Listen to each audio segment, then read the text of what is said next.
اعوذ باللہ من الشیطان الرجیم بسم اللہ الرحمن الرحیم الحمد للہ رب العالمین والصلاة والسلام علی اشرف الانبیاء والمرسلین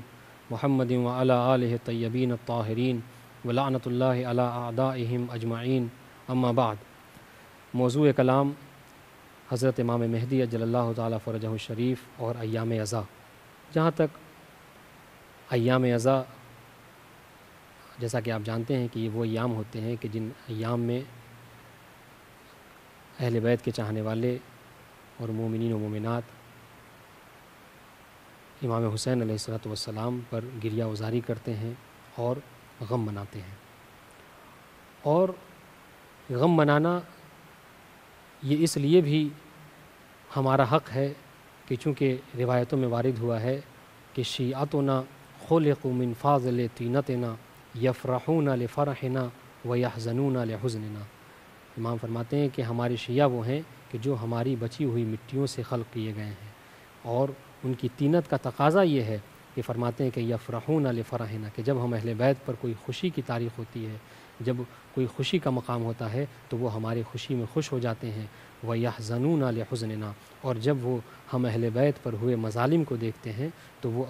وہ ہمارے ساتھ غم و اندوہ مناتے ہیں۔ تو عزیزان گرامی، اہل بیت علیہ السلام پر گریہ وزاری کرنا اور غم منانا یہ ہماری طینت میں ہے۔ اب اگر کوئی اہل بیت علیہ السلام کا غم نہیں مناتا تو مطلب یہ ہے کہ وہ اپنی طینت کے خلاف کام کو انجام دیتا ہے۔ اور عزیزوں، یہ اہل بیت علیہ السلام کے غم میں غم منانا یہ اتنا عظیم امر ہے کہ چھٹے امام ارشاد فرماتے ہیں کہ نفس المحموم لظلمنا تسبیح وہمہ لنا عبادہ، کہ ہمارے اوپر ڈھائے گئے مظالم کو یاد کر کے اگر کوئی روتا ہے اور سانس لیتا ہے تو پروردگار عالم اس کے سانس لینے کو، جو ہمارے غم میں سوگوار جو شخص ہوتا ہے اور وہ سانس لیتا ہے تو اس کے سانس کو لینے کو تسبیح کا ثواب دیا جاتا ہے۔ وہمہ لنا عبادہ، اور ہمارے اوپر ہوئی مصیبتوں کے اوپر غمناک ہونا یہ عبادت ہے۔ عزیزان گرامی، یقیناً اہل بیت علیہ السلام کی مصیبتوں کو یاد کر کے ہم اور آپ روتے ہیں، اشک بہاتے ہیں، اور یہ فریضہ بھی ہے ہمارا۔ کیوں؟ اس لیے کہ تقاضائے محبوبیت یہ ہے کہ محبوب کی خوشی میں انسان خوش ہو اور محبوب کے غم میں غم منائے۔ لیکن عزیزان گرامی، ایک اور شخصیت ہے کہ جو اہل بیت علیہ السلام، خاص کر امام حسین علیہ السلام اور اہل حرم پر ہوئے مظالم کو یاد کر کے روتا ہے، غم مناتا ہے، اور وہ کوئی غیر نہیں بلکہ انہی ایام عزا میں غم منانے والے ہمارے وقت کے امام زمانہ عجل اللہ تعالیٰ فرجہ الشریف ہیں۔ اور امام کیسا غم مناتے ہیں؟ ہم اور آپ تو بس یوں ہی اشک بہا لیتے ہیں یاد کر کے، لیکن عزیزوں، جہاں تک امام کی عزاداری اور جہاں تک امام کے غم منانے کا مسئلہ ہے تو خود زیارت ناہیہ میں امام فرماتے ہیں فَلَا أُنَدِّبَنَّكَ صَبَاحًا وَمَسَاءً وَلَأَبْكِيَنَّ عَلَيْكَ بَدَلَ الدُّمُوعِ دَمًا، کہ میں صبح و شام کربلا کو یاد کر کے، کربلا پہ ہوئے جو ظلم ہیں ان کو یاد کر کے صبح و شام روتا ہوں۔ اور عام رونا ہمارا، اور امام ہمارے جیسے نہیں روتے، بلکہ امام فرماتے ہیں وَلَأَبْكِيَنَّ عَلَيْكَ بَدَلَ الدُّمُوعِ دَمًا، میں تو کربلا والوں کو یاد کر کے آنسو سے نہیں روتا بلکہ خون کے آنسو روتا ہوں۔ یہی وجہ ہے کہ ایک مرتبہ ایک عالم دین نے امام زمانہ کو جب خواب میں دیکھا تو انہیں ذرا اس حوالے سے ان کو یہ یقین نہیں ہو رہا تھا کہ کوئی شخص خون کے آنسو کیسے رو سکتا ہے۔ چنانچہ جب انہوں نے امام زمانہ کو خواب میں دیکھا تو ہمارے جو علماء ہوتے ہیں وہ بہرحال موقع شناس ہوتے ہیں، جیسے ہی امام کو دیکھا تو دل میں ایک سوال تھا ذہن میں، امام سے فوراً پوچھ لیا مولا ہم جو زیارت ناہیہ میں یہ جو فقرہ پڑھتے ہیں کہ آپ خون کے آنسو روتے ہیں، آیا مولا یہ جملہ صحیح ہے؟ امام نے فرمایا ہاں بالکل یہ جملہ صحیح ہے۔ اس کے بعد عالم دین کہتے ہیں مولا آخر کون سا ایسا ظلم ہے، آخر کون سی ایسی مصیبت ہے کہ جسے یاد کر کے آپ خون کے آنسو روتے ہیں؟ کیا وہ علی اکبر کے کلیجے میں برچھی کے انی کا ٹوٹ جانا ہے اس طریقے سے؟ کیا امام نے فرمایا نہیں، کیا وہ جناب علی اصغر کے گلے پہ تیرے سے شعبہ کا لگ جانا ہے؟ امام نے فرمایا نہیں۔ کیا وہ امام حسین کے سر و تن میں جدائی کا غم ہے؟ امام علیہ السلام نے فرمایا کہ نہیں۔ اس طریقے سے وہ عالم دین مصائب کربلا کو گنواتے گئے، امام منع کرتے گئے، یہاں تک کہ روایت میں ملتا ہے، یہاں تک کہ اس عالم دین کے خواب میں یہ چیز مذکور ہے کہ امام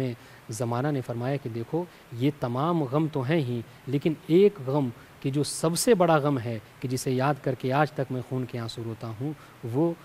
شام و کوفہ کے بازار میں میری ماؤں اور پھوپھیوں کو بے مقنا و چادر پھرائے جانے کا غم ہے۔ عزیزان گرامی، یہ وہ مصیبت ہے کہ جسے یاد کر کے امام زمانہ خون کے آنسو روتے ہیں۔ تو ہم بھی عزا مناتے ہیں، ہم بھی غم مناتے ہیں، امام بھی غم مناتے ہیں، اور ایام عزا سے امام زمانہ کا اتنا خاص تعلق ہے کہ روایتوں میں ملتا ہے کہ امام کا ظہور بھی جب ہوگا تو 10 محرم کو ہوگا۔ 10 محرم روز عاشور امام علیہ السلام ظہور فرمائیں گے، اور ظہور فرمانے کے بعد جو سب سے پہلا جملہ خانہ کعبہ سے امام فرمائیں گے وہ یہی کہیں گے، یا اہل العالم ان جدی الحسین قتلوہ عطشانہ، دنیا والوں میرے جد حسین کو بھوکا اور پیاسا قتل کر دیا گیا۔ تو ایام عزا میں اگر ہم غم مناتے ہیں تو ہم تو غم مناتے ہی ہیں، لیکن ہمارے ساتھ ایک معصوم ہستی بھی ہے جو اپنے آباء و اجداد کو یاد کر کے روتی ہے، غم مناتی ہے۔ اور عزیزوں، امام حسین پہ غم مناتے ہیں، یہی تو وجہ ہے کہ روایتوں میں ملتا ہے کہ جب رجعت ہوگی تو رجعت میں سب سے پہلے ایک خاص ربط ہے امام زمانہ اور امام حسین علیہ السلام میں۔ یہی وجہ ہے کہ اگر واقعہ کربلا کا کوئی منتقم ہے تو منتقم سوائے امام زمانہ کے کوئی اور نہیں ہے۔ منتقم خون امام حسین علیہ السلام امام زمانہ رضی اللہ تعالیٰ فرجہ شریف ہیں۔ اور دیکھیے جہاں امام منتقم خون امام حسین ہیں تو ربط دیکھیے کہ کیا خاص ربط ہے کہ امام زمانہ منتقم خون امام حسین ہیں، تو رجعت کا جب مسئلہ ہوگا تو امام حسین فرماتے ہیں انا اول من ینشق بہ الارض، سب سے پہلے زمین سے، سب سے پہلے قبر سے جسے اٹھایا جائے گا وہ میں ہوں گا۔ امام حسین فرماتے ہیں کہ مجھے سب سے پہلے قبر سے اٹھایا جائے گا، اور میں آنے کے بعد میری رجعت جو ہے وہ سب سے پہلے ہوگی۔ انا اول من ینشق بہ الارض، مجھے سب سے پہلے قبر سے اٹھایا جائے گا۔ تو عزیزان گرامی،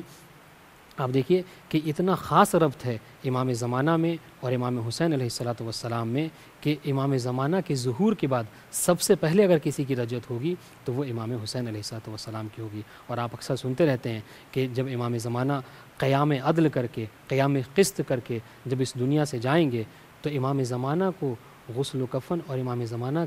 کی جو نماز پڑھائیں گے وہ امام حسین علیہ السلام ہوں گے۔ کیوں؟ اس لیے کہ چونکہ امام زمانہ وہ ہیں کہ جو منتقم خون امام حسین ہیں، تو اس کا بدلہ اللہ نے یہ دیا کہ امام حسین علیہ السلام ہیں جو امام زمانہ کی نماز پڑھائیں گے۔ یہی وجہ ہے کہ دیکھیے اتنا خاص ربط ہے امام زمانہ عجل اللہ تعالیٰ فرجہ الشریف کے ظہور میں، کہ امام زمانہ عجل اللہ تعالیٰ فرجہ الشریف میں اور امام حسین علیہ السلام میں، کہ روایتوں میں ملتا ہے کہ امام زمانہ کے ظہور کے بعد سب سے پہلے جس کی رجعت ہوگی وہ امام حسین علیہ السلام ہوں گی۔ آپ روایتوں میں پڑھ لیں، روایتوں میں ملتا ہے کہ خود امام حسین فرماتے ہیں کہ انا اول من ینشق بہ الارض، سب سے پہلے اگر روئے زمین سے، قبر سے اگر کسی کو اٹھایا جائے گا تو وہ میں ہوں گا، مجھے اللہ تعالیٰ قبر سے اٹھائے گا۔ تو عزیزان گرامی، کیوں ایسا کیوں ہے؟ اس لیے کہ روایتوں کے روح سے جو منتقم خون امام حسین ہیں وہ امام زمانہ عجل اللہ تعالیٰ فرجہ شریف ہیں، تو اس کے بدلے میں امام زمانہ کی نصرت کے لیے جو سب سے پہلے شخصیت آئے گی وہ امام حسین علیہ السلام کی ہوگی۔ اور یہی نہیں، آپ جانتے بھی ہیں اور اکثر سنتے رہتے ہیں کہ امام زمانہ چونکہ قائم ہیں، چونکہ قیام کرنے والے ہیں، انتقام لینے والے ہیں خون امام حسین کا، اس کے بدلے میں پروردگار عالم یہ کرے گا کہ جب امام زمانہ قیام عدل کر کے اس دنیا کو عدل و انصاف سے پر کر کے جب اس دنیا سے جائیں گے، کہ امام زمانہ کی نماز پڑھانے کے لیے بھی اگر کوئی شخص ہے تو وہ امام حسین علیہ السلام کی ذات ہے۔ تو عزیزان گرامی، کہنے کا مقام یہ ہے، مطلب یہ ہے کہ ایام عزا میں ہم بھی غم مناتے ہیں اور امام وقت کا امام جو ہے وہ بھی غم مناتا ہے، لیکن تو اس میں سب سے اہم پہلو جو ہے، سب سے اہم شے ہے کہ ہمیں غم کس طریقے سے منانا چاہیے۔ ہمیں غم اس طریقے سے منانا چاہیے کہ جس طریقے سے ہمارا امام غم مناتا ہے۔ عزیزوں، اگر ہم غم امام حسین کو دیکھیے، امام نے کیا کہا کہ لَأَبْكِيَنَّ عَلَيْكَ بَدَلَ الدُّمُوعِ دَمًا، میں کربلا کو یاد کر کے خون کے آنسو روتا ہوں۔ تو عزیزوں، ہمیں بھی کوشش کرنا چاہیے کہ ہم ان ایام میں جو دوسری لغویات چیزیں ہیں ان سے پرہیز کر کے واقعی طور پر ایک جو عزادار ہوتا ہے، ایک حقیقی عزادار ہوتا ہے، ایک حقیقی غمخوار ہوتا ہے، اس طریقے سے امام حسین کا غم منائیں، اور اس غم کا پرسہ پیغمبر اسلام کو جناب شہزادی فاطمہ زہرا سلام اللہ علیہا کی خدمت میں پیش کریں۔ کیوں؟ اس لیے کہ یہی ایک وسیلہ ہے ان تمام وسیلوں میں جو سب سے مضبوط ترین وسیلہ ہے کہ جس کے ذریعے سے ہم دنیا میں بھی کامیاب ہیں۔ دیکھیے آپ، ایام ازاں میں یہی نہیں ہے کہ ہم غم مناتے ہیں، ایام ازاں میں سال بھر میں اتنے علوم و معارف ہمیں نہیں ملتے جتنے کہ ایام ازاں میں علوم و معارف سے ہم استفادہ کر لیتے ہیں۔ تو یہ دراصل ہمیں فائدہ پہنچانے کے بہت اہم ترین ذرائع ہیں کہ جس کے ذریعے سے ہم فائدہ حاصل کر سکتے ہیں۔ چنانچہ ہمیں کوشش کرنا چاہیے کہ ہم ایام ازاں کو اس طریقے سے منائیں کہ جس طریقے سے امام زمانہ عجل اللہ تعالیٰ فرجہ الشریف مناتے ہیں۔ پروردگار عالم کی بارگاہ میں دعا ہے کہ معبود ہمیں حقیقی طور پر امام زمانہ کے چاہنے والوں میں ہمارا شمار فرمائے۔ والسلام علیکم ورحمۃ اللہ وبرکاتہ۔